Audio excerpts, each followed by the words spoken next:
Hey, if you like what you see, don't forget to like, subscribe, and ring that noti bell because it really helps out.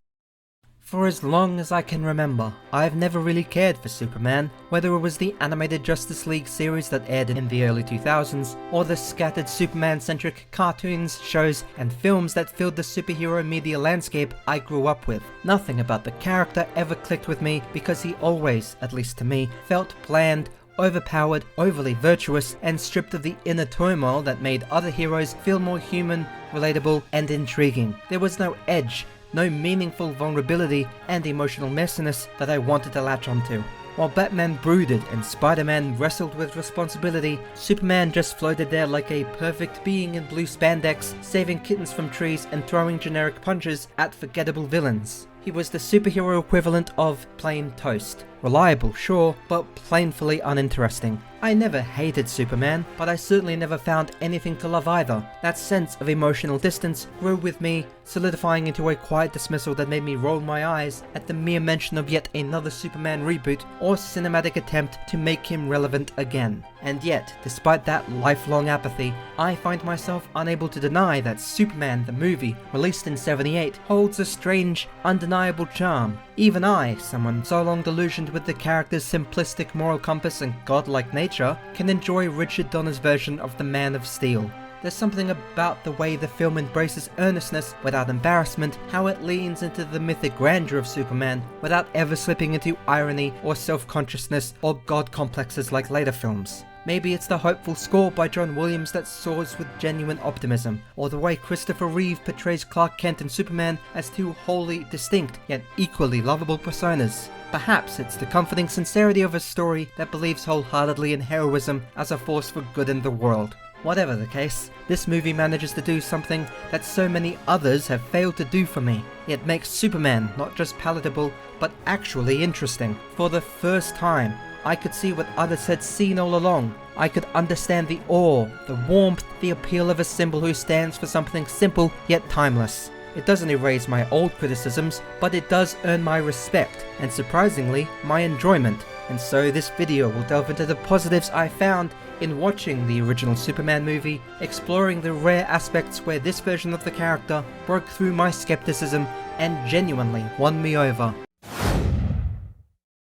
There's no overstating the impact Christopher Reeves had in making Superman the movie not only work, but quite literally, soar. From the moment he appears on screen, there's a natural, effortless charisma that radiates from him, an aura of genuine kindness and humility that turns what could have been a rather stiff one-dimensional icon into a believable, empathetic character. Reeves doesn't just play Superman, he embodies what he means to people, imbuing the role with a level of human warmth and grounded sincerity that makes the fantastical feel relatable. His performance isn't just about showing off muscles or gritting through action scenes, though he does so both when needed, but about making you believe in the heart of the man who chooses to do good simply because it's the right thing to do. For someone like me, who's always found Superman bland or unrelatable, Reeves' portrayal was the first to make me sit up and consider the character in a whole new light. There's a boyish optimism in his smile, a softness in his voice, and an unwavering moral center that doesn't come across as preachy or forced, but instead as simply and deeply sincere.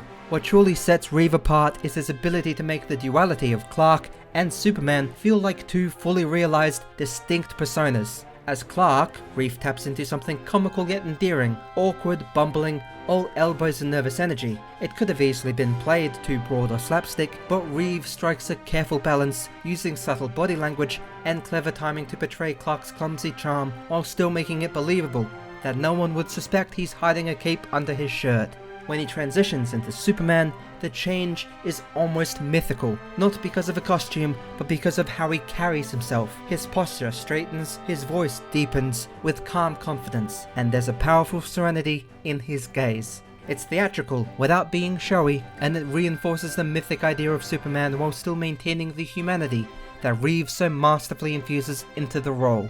Watching him shift between these two identities with such clarity and ease is part of this film's magic, and one of the strongest arguments for Superman as a compelling figure, not just as a symbol. Reeves' charm ultimately is rooted in authenticity. He doesn't play Superman like a man trying to be a god. or Clark Kent like a joke. Instead, he plays both as someone who genuinely cares about people, who believes in compassion as a strength rather than a weakness. That kind of performance cuts through the cynicism that often surrounds superhero media today, and even for someone like me who's never cared or been moved by Superman's traditionally spotless moral code, Reeves made me believe that goodness doesn't have to be boring. His performance gave Superman a soul, and that soul is what carries the movie beyond the bounds of simple nostalgia or dated effects. It's why, decades later, his version of the character still resonates with audiences, and why, despite all my long-standing disinterest and quite strong disliking of Superman, I found myself drawn in by Reeves' undeniable presence. He wasn't just playing a superhero, he was showing us why this particular hero, when done right, could still inspire millions. While I've already made it abundantly clear that Superman as a character has never been one I've particularly liked, it's important to acknowledge that sometimes a film can transcend its source material through the sheer strength of its craftsmanship. In the case of Superman the movie, one of the most undeniable forces lifting the film into the realm of cinematic wonder is a legendary score composed by none other than John Williams. No matter how indifferent, or even resistant, you might feel towards the Man of Steel, once that opening theme begins to swell, it becomes nearly impossible not to be pulled into the emotional grandeur of what you're about to witness. Williams didn't just compose background music, he created an anthem, a sonic declaration that Superman matters, that he is hope, courage and strength, all rolled into one.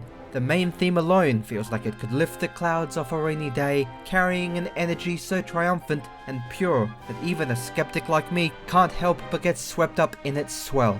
What makes John Williams' contribution so incredibly strong is how he manages to elevate every emotional beat of the film without overpowering it. The score acts like a guiding force for the viewer's emotions, cueing awe, joy, heartbreak and triumph with impeccable precision. During the quieter, more heartfelt moments such as Clark discovering his origins or his tender interactions with Lois Lane, the music gently underscores the emotional weight without drawing attention to itself. Then when the moment comes for Superman to take flight, perform a heroic feat or save the day, the orchestra explodes into full power, giving the moment a scale and majesty it might not have had otherwise.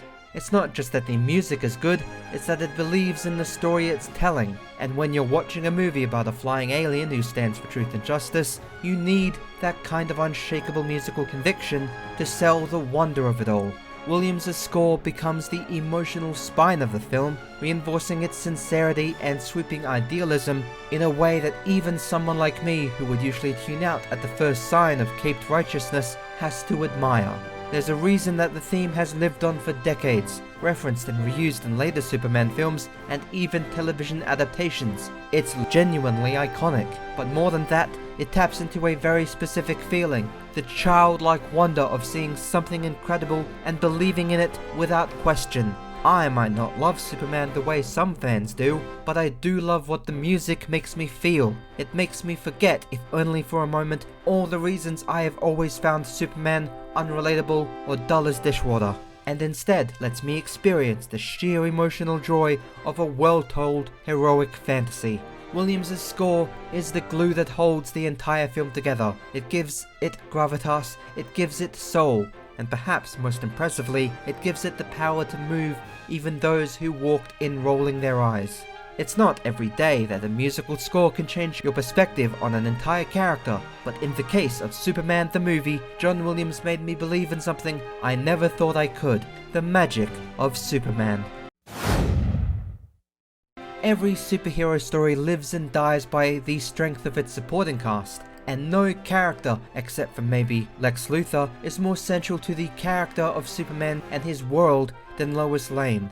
In Superman the movie, Margot Kidder steps into the role with a spirited, determined energy that does its best to keep pace with the grandeur of the title character. From the outset, her Lois is quick-witted, fast-talking and career-driven, perfectly fitting the mold of the 1970s big city journalist. There's a scrappiness to her that is admirable, a woman who fights for her way to the front page and doesn't let the old boys club at the Daily Planet push her aside. But while her presence is undeniably strong and Kidder herself is strikingly beautiful, I have to admit, I didn't find her portrayal to be all that memorable. She's not a bad Lois Lane by any means, but in a film carried by mythic performances and legendary music, her version of the character ends up feeling more serviceable than iconic. Part of the issue is that the film doesn't always seem to know what it wants Lois to be. One minute she's a hard-hitting reporter grilling public officials, and the next she's breathlessly falling into Superman's arms with stars in her eyes, delivering lines that feel more scripted for a fairy tale damsel than the intelligent woman she's supposed to be.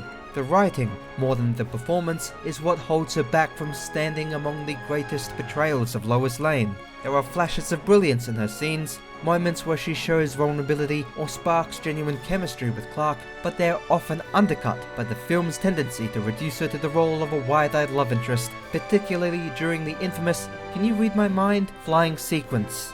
It's a scene drenched in dreamy orchestration and visual splendor, to be sure, but it leans too hard into romantic fantasy and not enough into character building. As a result, Lois often feels like a symbol of Superman's humanity rather than a fully fleshed out human being in her own right. Still, to her credit, Margaret Kidder brings a liveliness to the role that keeps it from completely slipping into generic territory. She's far from the worst Lois we've ever seen. Zack Snyder's interpretation comes to mind as a far less effective, more hollow version of the character, and she does manage to maintain a certain spunky charm throughout the film. In fact, her chemistry with Christopher Reeves is more consistent and natural than one might expect from such a grand-scale superhero movie. Even when the dialogue is clunky, or the scenes feel outdated by modern standards, there's an honesty in the way she plays off of Reeves' Superman that sells their connection. Is she the definitive Lois Lane? No, at least not in my opinion, but she doesn't need to be. She's just fine. Meh. In the most inoffensive way possible.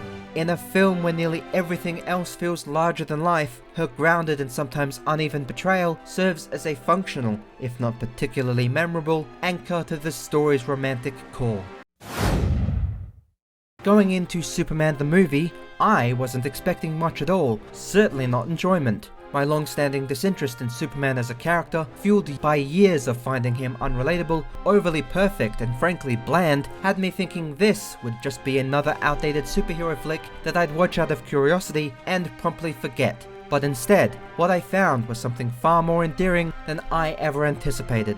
This film, despite its age and some of its narrative simplicity, has a kind of earnest magic that's rare. It's not just a story about a man in a cape saving the world, it's a movie made with heart, idealism, and a surprisingly genuine belief in the goodness of its hero. That kind of unfiltered sincerity is hard to find, especially in a time where modern superhero films often drown in irony or edge. And despite all my hesitations about the character, that even after this enjoyable movie I still have, Superman the movie found a way to make me care, if only for 2 hours. Much of that credit, in fact I'd say about 95% of that credit, goes to the film's key ingredients: Christopher Reeve's magnetic and heartfelt performance, John Williams' sweeping unforgettable score, and a production that understood the tone and timelessness it was aiming for.